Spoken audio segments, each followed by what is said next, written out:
шекарасы шегенделіп, өз алдына дербес мемлекет болғанына 30 жылға тақаған Қазақстан қазір әлем картасынан ойып тұрып орнын алды.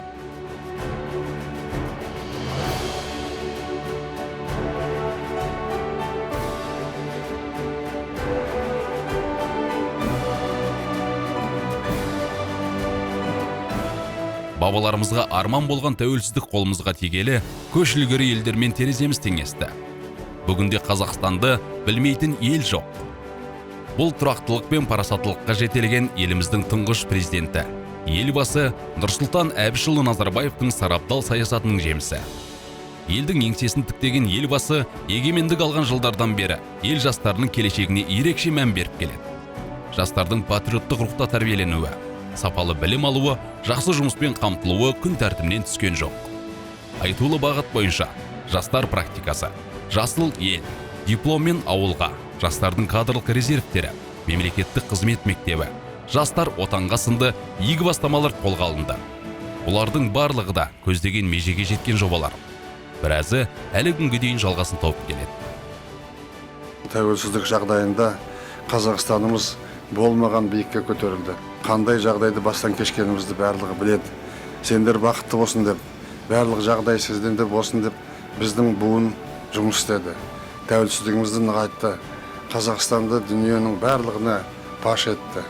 Қазақстан бүгін құрметтейтін мемлекет болды. Қазақ қай жерде болса да қазақ екенін біледі. Сендер бақытты ұрпақсыңдар. Қай жерге барып оқимын десең бүгін жол ашық. Осындай жағдайға жеткеніміз елдің бірлігі, елдің болашаққа деген үміті орындалу болып саналады. Елбасының бүгінгі жеткен жетістігімізді тәуелсіздік пен тұрақтылықтың арқасы деуі тегін емес. Себебі заман тыныш болған жағдайда ғана болашаққа сеніммен қарауға болады. Тарих өзгереді, ел өзгереді, жер өзгереді, барлығы болады.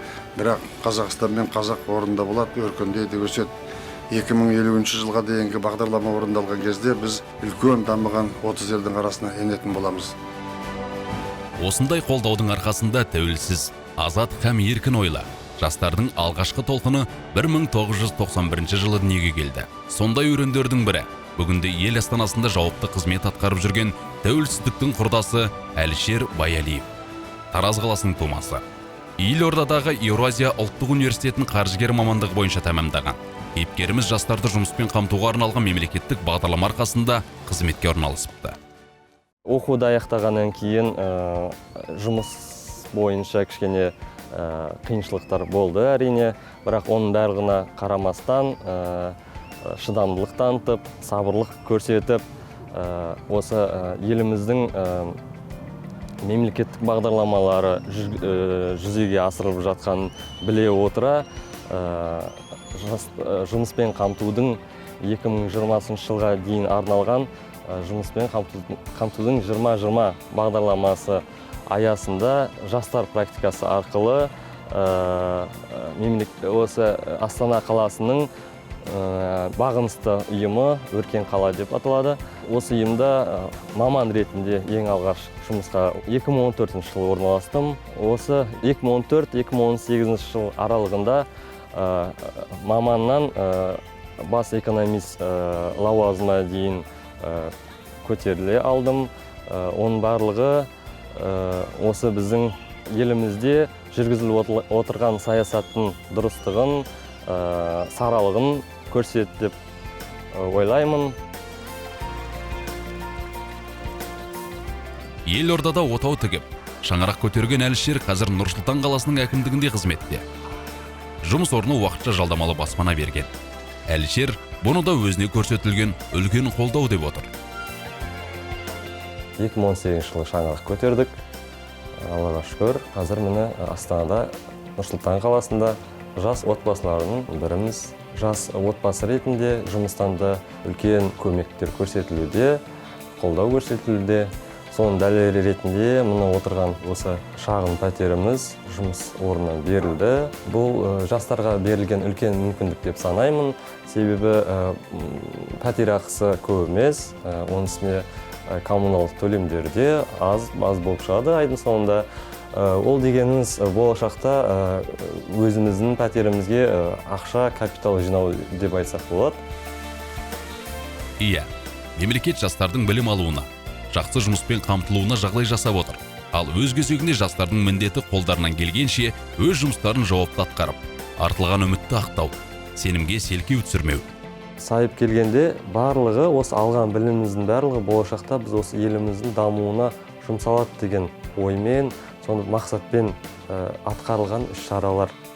Ал негізі сөз бар ғой, тәрбиесіз берілген білім адамзаттың хас жауы дейді. Енді ол отбасы институтында айтпай өтпеске болмайды. Әрине барлығы бірінші тәрбиеден басталады.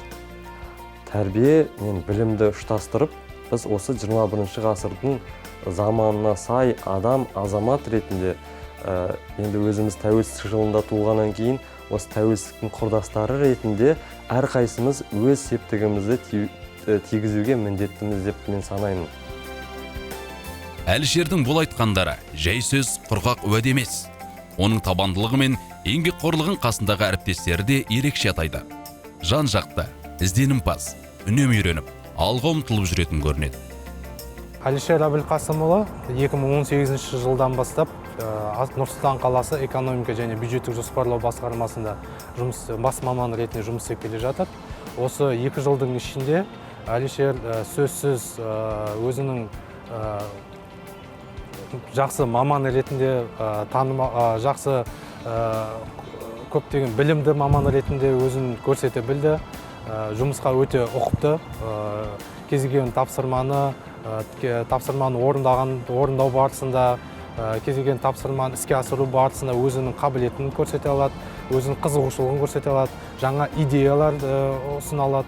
Сондықтан және де жұмыс барысында тек қана жұмыспен емес, өзінің де қосымша білімге деген құштарлығын, жаңа идеяға деген құштарлығын көрсете біледі. Олай айтатын себебім осы 2 жылдың ішінде жұмыс істеу барысында ол Ресей Федерациясында сырттай магистратура білімін алды.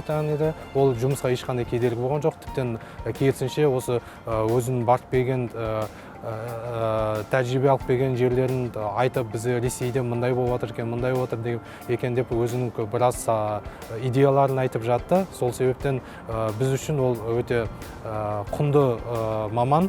Егер осы тәжірибе алмасып жатса, үлкен қызметтерден көрем деген жеке өзімнің үмітім бар. Әлішерді мен 5 жылдан артық уақыт білем. Осы уақыт аралығында мен Әлішердің жұмысқа деген талабы мен ынтасынан басқа, енді басқа біздің басқарманың әлеуметтік өміріндегі жауапкершілікпен қарауын, тағы да еліміздің бір өзінің жаңадан құрылған жанұясының ер азаматы ретінде де танимын. Жұмыс уақытынан тысқары уақыттарда да біз бірге уақыт өткізуге тырысамыз. Отбасыға барласамыз, мен ол кісінің енді жолдасын, бала-шағасымен араласамыз. Жастар қоғамның қозғаушы күші екенін назардан тыс қалдырмаған мемлекетіміз олардың жарқын келешегі үшін барлық мүмкіндікті жасап отыр. Бәріміз білімді әрі бәсекеге қабілетті ұрпақ тәрбиелеу ісіне айрықша мән беріп отырмыз. Жалпы еліміздегі бастамалардың барлығы жас буынның жарқын болашағы үшін қолға алынды. Жастарымыздың жан-жақты дамуына жағдай жасау менің президент ретіндегі басты міндеттерімнің бірі. Сондықтан осы мәселе әрдайым менің назарымда болады.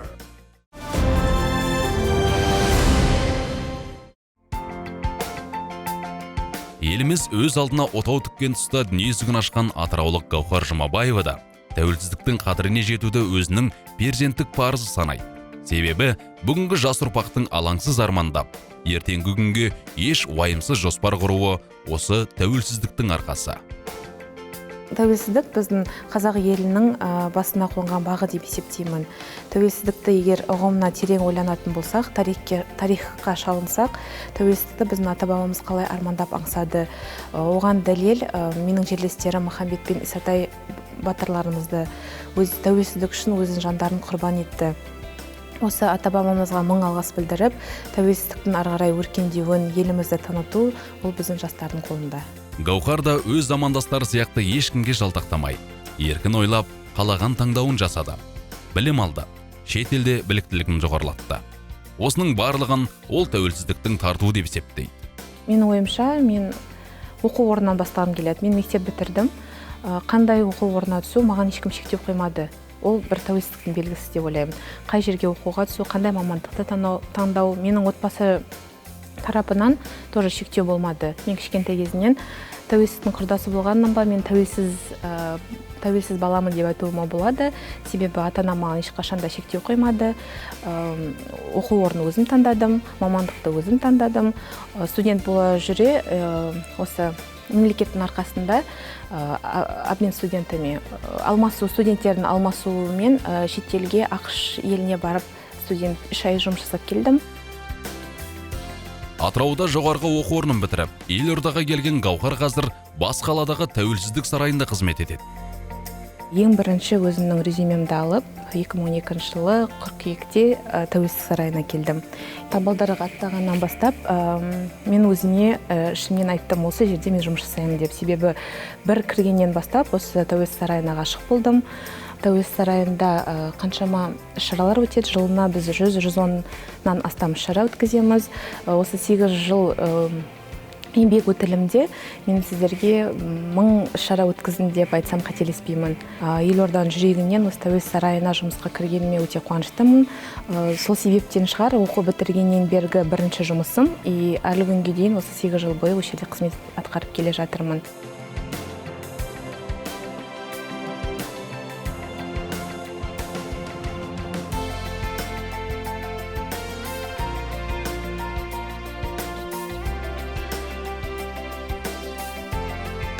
Қазіргі таңда мен тәуелсіздік сарайында индустрия бөлімінің жетекшісі болып қызмет атқарып жатырмын. Менің бөлімімде жас креативті 5 маман қызмет атқарады. Өзімнің жұмысыма тоқталып өтетін болсам, біздің қызметіміз қандай? Біз әрбір осы тәуелсіздік сарайында өтетін шаралардың келген ұйымдастырушымен бірігіп, жоспар құрып шара өткіземіз. Мысалға, ұйымдастырушы 3000 адамға шара өткізу керек болса, ол кісі жаңағыдай өзінің жоспарын айтады. Біздің отдел бірігіп, ұйымдастырушымен бірге осы мәселе бойынша тоқталып жоспар құрады.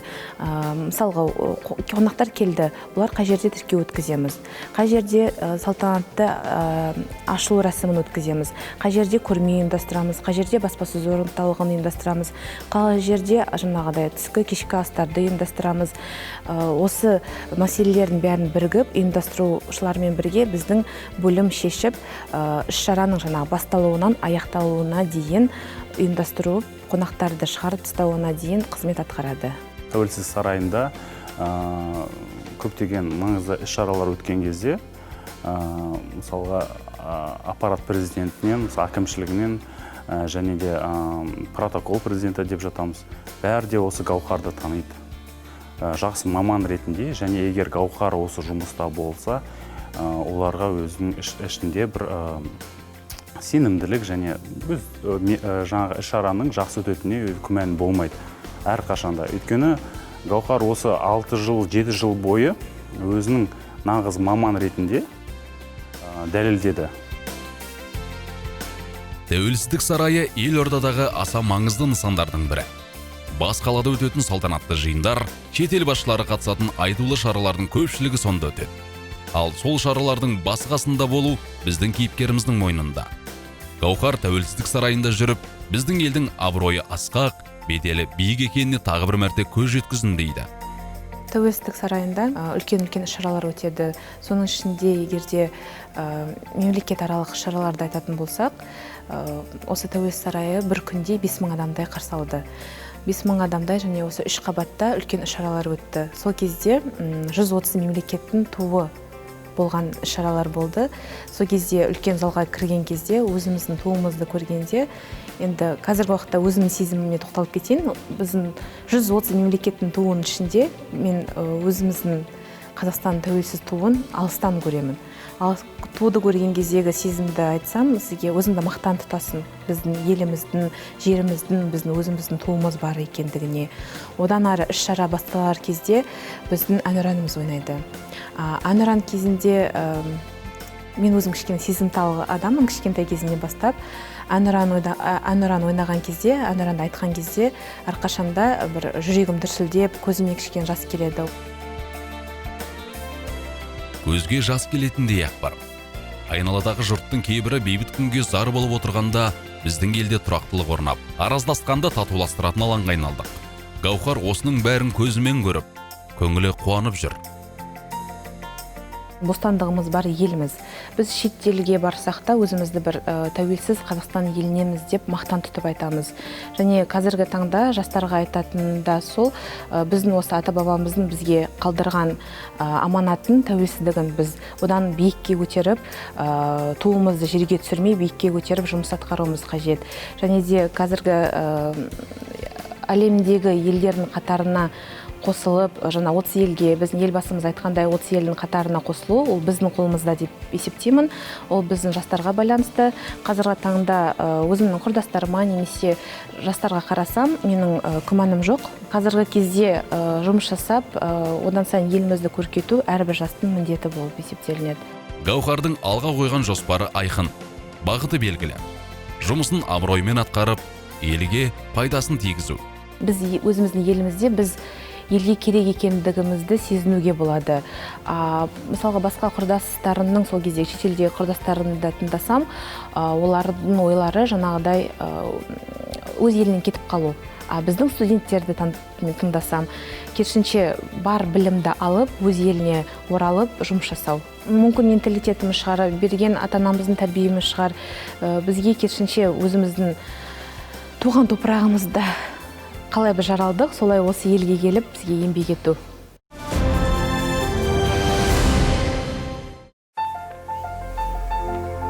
Қазіргі қым-қуыт тіршілік адамды жан-жақты, ширақ болуға тәрбиелейді. Сәйкесінше бүгінгі жастар бір мамандықпен шектелмей, сан саланы меңгеруге бейім.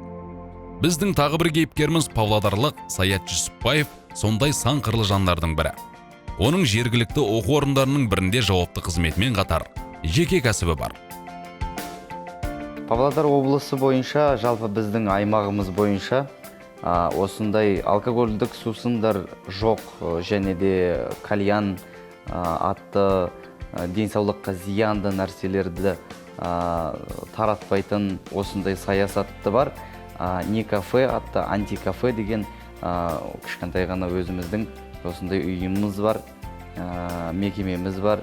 Осы жерде өз жұмыстарымызбен айналысып, жалпы жастардың өзінің тың идеяларын жүзеге асыру мақсатында, одан кейін жастардың қазіргі кезде мына жас балалардың, өркеншектердің, кішкене ғана балаларымыздың бос уақытын қамту және де өзін-өзі дамыту мақсатында осындай бір үлкен франшизамыздың иегері болып атанып жүрміз. Болашақта жоспарымызда Павлодар облысымыздың барша аудандарында, яғни 14 ауданның орталығында осындай үлкен не кафе атты франшизаны жалғастыру. Әрбір ауданның орталығының бір бөлшегінде орналасатын болады. Жоспарымызда бар. Орталық жоғарғы сынып оқушылары мен университет, колледж студенттеріне арналған. Мұнда жастардың бос уақыттарын тиімді өткізуіне қажетті жағдайдың барлығы жасалыпты. Саяттың өзі де бұнда жиі келіп, жастармен бас қосып тұрады.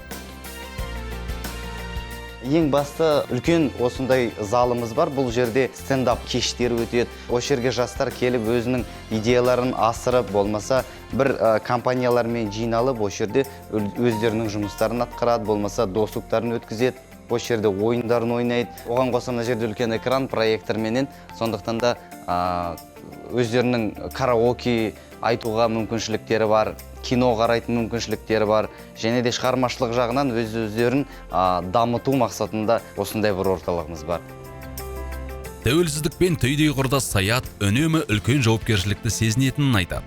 Сол үшін де тұрақты ізденіс пен тынымсыз еңбекті жаны сүйеді. Себебі алдыңғы буында, кейінгі толқында алға ұмтылып барады дейді ол. 91 жылы дүниеге келгеннен кейін, тәуелсіздіктің құрдасы болғаннан кейін, ең бірінші өзімізде үлкен жауапкершілік бар. Неге десеңіздер, өйткені біз мемлекетпен бірге, тәуелсіздікпен бірге өсіп, өркендеп жатқан жастармыз. Сондықтан да еліміз өркендеп өсіп жатқан кезде біздің отырғанымыз жөн болмайды. Біздің еліміз қалай өсіп келе жатыр, біздің өсуіміз ол өзімізге парыз. Елбасымыз Нұрсұлтан Әбішұлы Назарбаев Павлодар облысына жұмыс сапарымен келген болатын. Сол кезде жастардың атынан белсенді ретінде елбасымен кездесуге, жалпы үлкен дөңгелек үстелге қатысасын деген ұсыныс түсті. Ұсыныс түскен кезде әрине бірден қуандық, өйткені әрбір адамның алдына келе бермейді бұндай мүмкіндік. Елбасына айтқан бір сөзім бар еді.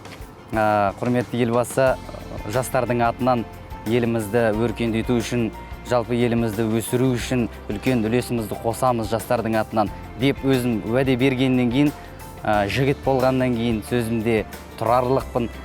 Осы күнге дейін жұмысымды істеп келе жатырмын. Міне Алланың қалауымен өзімнің отбасым бар, тамаша отбасым бар. Саят 2013 жылы шаңырақ көтерген. Қазір жары екеуі 2 бала тәрбиелеп отыр. Саяттың ендігі тілеуі сол балапандарының кемел келешегі мен жарқын болашағы. Ол үшін тәуелсіздік тұғырынан түспей, елде тыныштық болуы керек.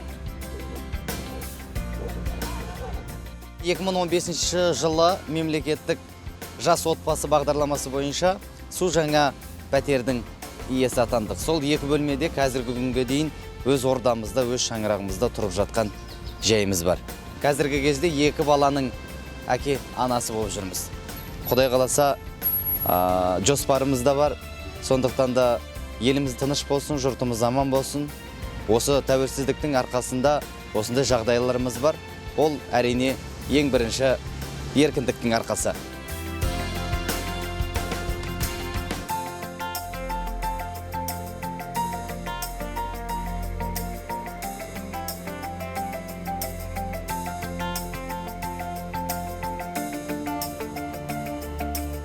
Өзіміздің мойнымызда үлкен жүк болғаннан кейін, жалпы болашағымыз бәрі оңынан болсын, баянды болсын деп тілегім келеді. Өзімізге артылған жүк бар. Біздің нақты іс жасайтын, нақты жұмыс жасайтын уақыт келді. Сондықтан да болашақта осы ісімізді оңынан тындырып, осы жұмысымыздың барлығын дұрыс жағынан жасап, еліміздің өркендеуіне үлкен үлес қосайық. Тәуелсіздік құрдастары болғаннан кейін үлкен жүгіміз бар, сол жүгімізді дұрыстап тұрып арқалайық. Біздің бүгінгі кейіпкерлеріміздің үшеуі де тәуелсіздікпен құрдас. Үшеуінің де арман мақсаты біреу, елге қызмет ету. Үшеуі де болашақтарын тәуелсіз Қазақстанмен байланыстырады. Өйткені олар ең алдымен туған жерге туыңды тік деген бабалар өсиетін ұстанады. Оған қоса елдің өсіп өркендейтініне, болашағының жарқын екеніне сенеді.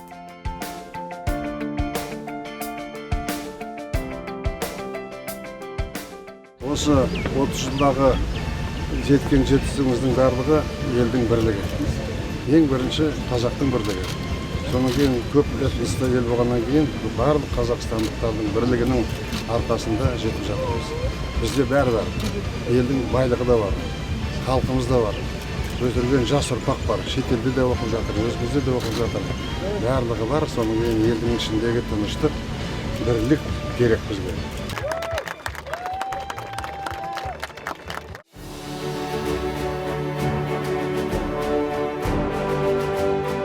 Дамудың даңғыл жолын таңдаған Қазақстан жастардың жарқырауына, олардың отанға адал еңбек етуіне жағдай жасады.